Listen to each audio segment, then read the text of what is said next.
Assalamualaikum warahmatullahi wabarakatuh.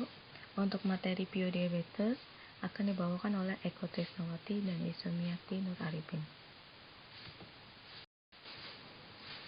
Pokok pembahasannya, definisi dari bio, tujuan dari bio, kegiatan bio, serta biodiabetes. Definisi bio.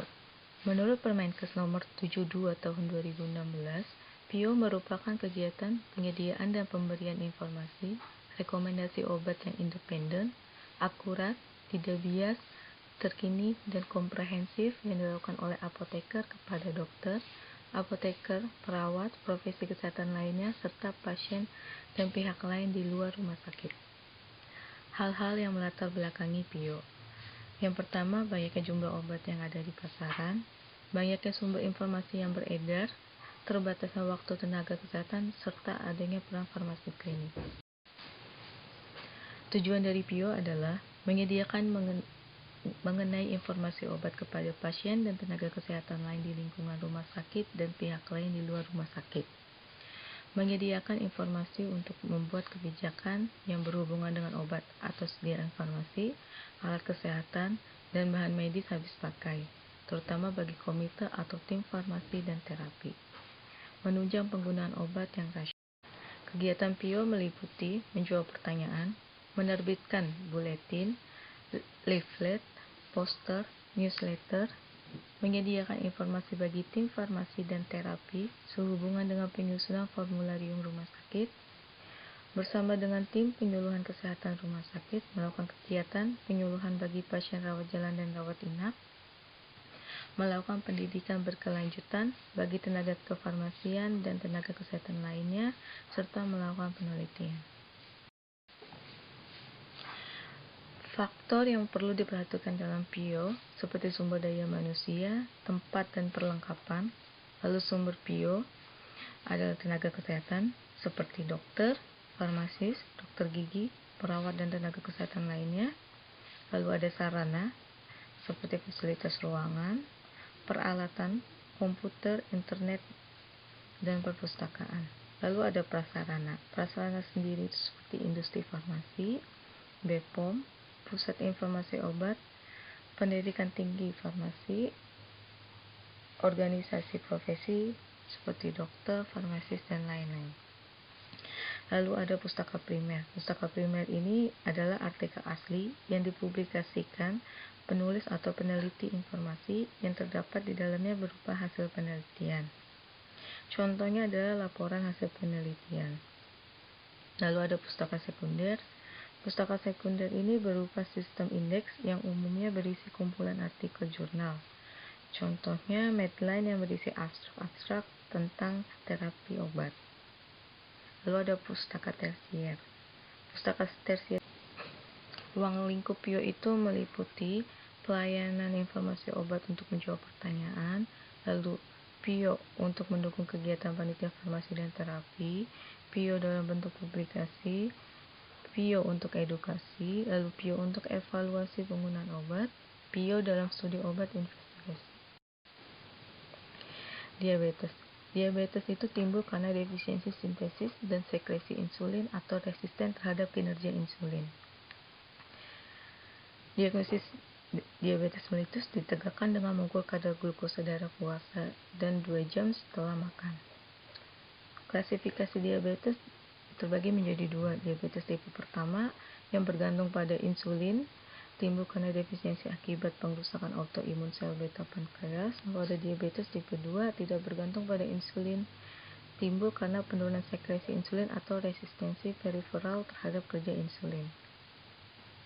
Tujuan pengobatan diabetes adalah untuk mengatur kadar gula darah tetap baik sehingga membuat pasien nyaman dan menghindari hipoglikemia.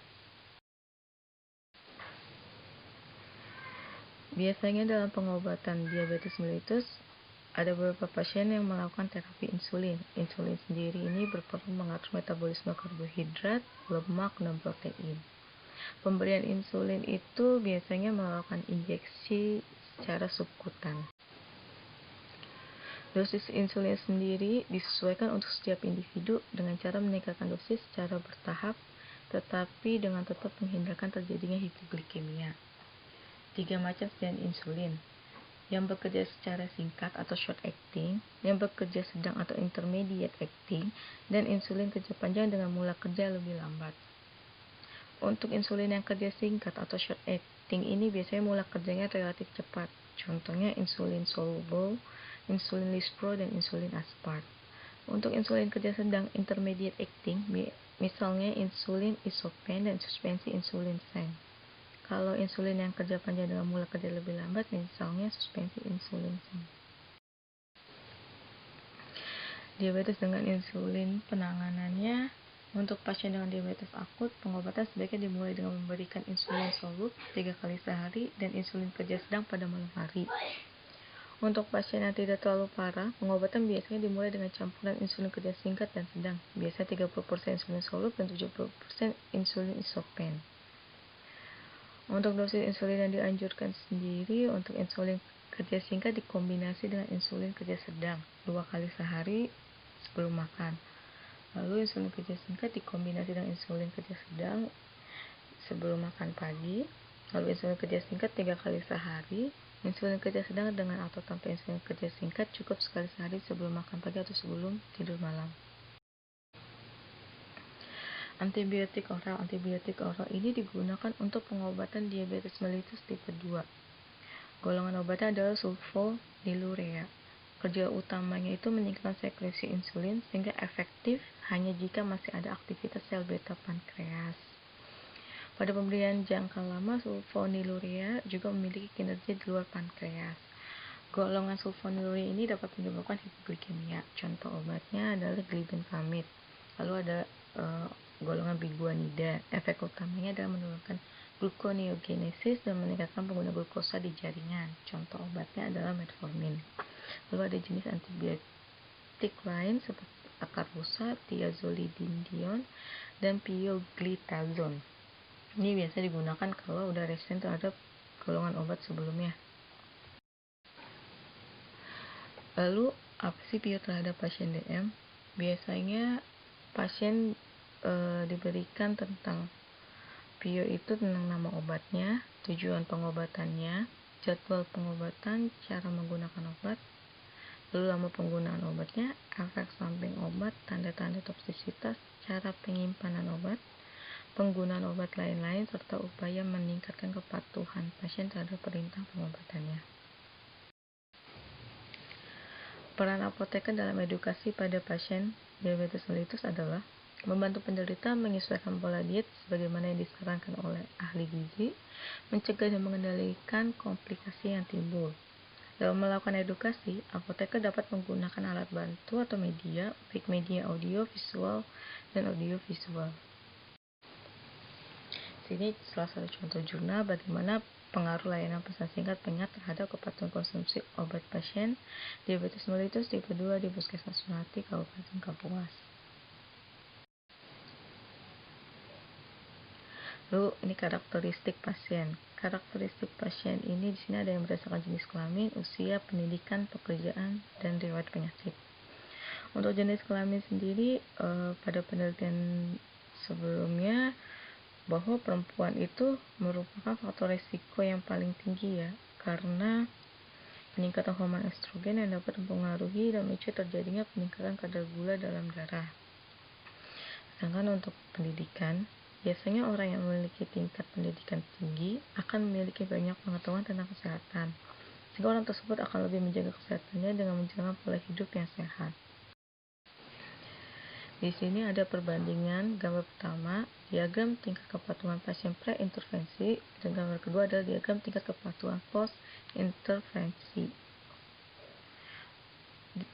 Pada diagram tingkat kepatuhan pasien pre-intervensi, ini dapat dilihat bahwa mayoritas subjek penelitian sebelum diberikan intervensi adalah pasien dengan tingkat kepatuhan yang rendah, yaitu sebanyak 60%. Selain itu, 40% pasien berada pada tingkat kepatuhan sedang dan 0% pasien tidak memiliki tingkat kepatuhan tinggi. Lalu pada di gambar 2 terlihat bahwa pemberian SMS pengingat adalah pasien dengan tingkat kepatuhan yang sedang, yaitu 60%, dan 40% pasien berada pada tingkat kepatuhan yang tinggi, dan 0% pasien memiliki tingkat kepatuhan rendah.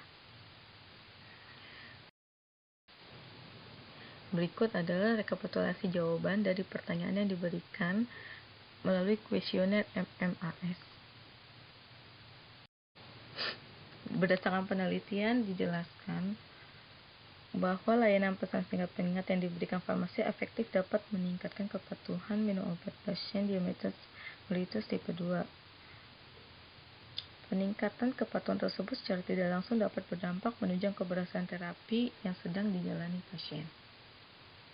Kesimpulan presentasi dari PIO diabetes adalah PIO ini merupakan kegiatan penyediaan dan pemberian informasi rekomendasi obat yang independen, akurat, tidak bias, terkini, dan komprehensif yang dilakukan oleh apoteker kepada dokter, apoteker, perawat, profesi kesehatan lainnya, serta pasien dan pihak lain di luar rumah sakit.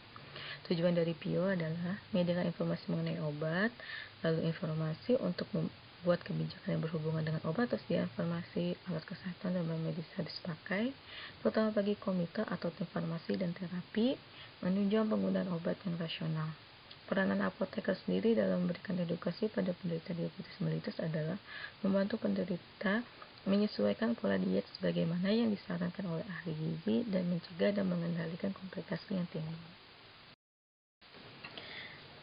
Sekian dan terima kasih presentasi dari kami. Assalamualaikum warahmatullahi wabarakatuh.